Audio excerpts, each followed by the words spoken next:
Hi hello everyone, welcome back to Mila vlogs. இன்றைக்கி Sunday தான் vlog எடுத்துருக்கேன். வாங்க வீடியோக்குள்ளே போகலாம். இந்த வீடியோ பிடிச்சா லைக் பண்ணுங்கள், ஷேர் பண்ணுங்கள், கமெண்ட் பண்ணுங்கள். உங்கள் ஃப்ரெண்ட்ஸ் அண்ட் ஃபேமிலிக்கு மறக்காமல் ஷேர் பண்ணுங்கள். அன்றைக்கி சண்டேன்னு அன்றைக்கி மட்டன் பிரியாணி தான் பண்ணிகிட்டு இருந்தேன். அன்றைக்கி அம்மா தான் ரெடி பண்ணிகிட்டு இருக்காங்க. காமிக்க பாருங்கள் ஃப்ரெண்ட்ஸ். சட்டி தான் பெருசாக இருக்குது. ஆனால் பிரியாணி குவான்டிட்டி கொஞ்சம் கம்மியாக தான் இருந்துச்சு. கம்மியாக தான் பண்ணோம், மத்தியானத்துக்கு மட்டும்தான். அதனால் அம்மா அதுக்கு மெஷர்மெண்ட் தான் போட்டு செஞ்சிட்ருக்காங்க. நெக்ஸ்ட்டு அன்றைக்கி பாஸ்மதி அரிசியில் தான் பிரியாணி பண்ணிகிட்டு இருந்தேன். அன்றைக்கி மெஷர்மெண்ட் இருக்காண்டி அளந்து வச்சுட்ருக்காங்க. காமிக்க பாருங்கள். அன்றைக்கி நான் ஹெல்ப் மட்டும் பண்ணியிருந்தேன். தக்காளி வெங்காயம் மட்டும் வெட்டி கொடுத்துருந்தேன்.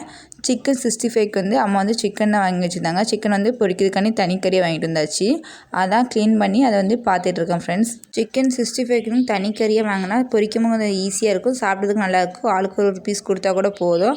அன்றைக்கி அதனால் சிக்கன் 65க்கு மசாலா தடவி நான் தான் பொரிச்சிட்டு இருந்தேன். காமிக்க பாருங்கள். ஒரு பேஜாக போட்டு பொரிச்சிருந்தேன். பிரியாணிக்கு ரைத்தா இல்லாமையே, அதனால் ஆனியன் ரைத்தா தான் பண்ணிட்டு இருந்தேன். நெக்ஸ்ட்டு பிரியாணிக்கு தம் தான் போட்டுருந்தாங்க அம்மா. தம் போடும்போது மேலே ஹெவியான ஒன்று வச்சுக்கோங்க. நான் உரல் தான் வச்சுருக்கேன். கீழே தோசைக்கல் வச்சு தம் போடுங்க. அப்போ நல்லாயிருக்கும். பிரியாணி ஒத்தத்தையே வரும். நெக்ஸ்ட்டு இவ்வளோ வேலை பண்ணும்போது மணியை பாருங்கள் ஃப்ரெண்ட்ஸ். மணி 2 ஆக போகுது. அன்றைக்கி எங்கள் வீட்டில் லஞ்ச் மெனு மத்தியானம் mutton biryani, chicken 65, onion raita. அதான் அன்றைக்கி லஞ்ச் மெனு. யாருன்னு தெரியாது, போகாத வீட்டு கல்யாண வீட்டு சாப்பாடு. எங்கள் ஆன்ட்டிக்கு ஒர்க் பண்ண இடத்துல தெரிஞ்சவங்க. அவங்களுக்குள்ள சாப்பாடு எங்களுக்கு ஷேர் பண்ணியிருந்தாங்க. காமிக்க பாருங்கள் ஃப்ரெண்ட்ஸ் என்னலான்ட்டு.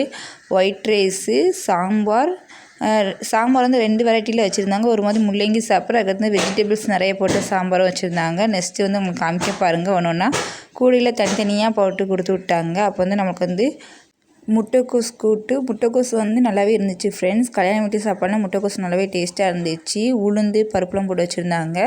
இது ஒரு வெரைட்டியான சாம்பார் வச்சுருந்தாங்க ஃப்ரெண்ட்ஸ். நெக்ஸ்ட்டு பாயாசம். பாயாசம் எனக்கு ரொம்பவே பிடிச்சிருந்துச்சு. நல்லா கண்டன்ஸ் மில்க்லாம் ஊற்றி, ஆனால் பாயாசம் கொஞ்சம் கம்மியாக தான் இருந்துச்சு குவான்டிட்டி. ஆனால் டேஸ்ட் வைஸ் ரொம்பவே சூப்பராக இருந்துச்சு. எனக்கு பாயாசம் ரொம்பவே பிடிச்சிருந்துச்சு. நெக்ஸ்ட்டு உருளைக்கிழங்கும் பட்டாணி போட்டு ஒரு கூட்டு வச்சுருந்தாங்க. அது டேஸ்ட்டு நல்லா இருந்துச்சு. அந்த குவான்டிட்டி காமிக்க பாருங்கள். இவ்வளோ தான் கொடுத்து விட்டாங்க. இது வச்சு நாங்கள் நைட்டு இதை சாப்பிட போகிறோம். இந்த வீடியோ பிடிச்சிருக்குன்னு நினைக்கிறேன். இந்த வீடியோ பிடிச்ச லைக் பண்ணுங்கள், ஷேர் பண்ணுங்கள், கமெண்ட் பண்ணுங்கள், சப்ஸ்கிரைப் பண்ண மறந்துடாதீங்க.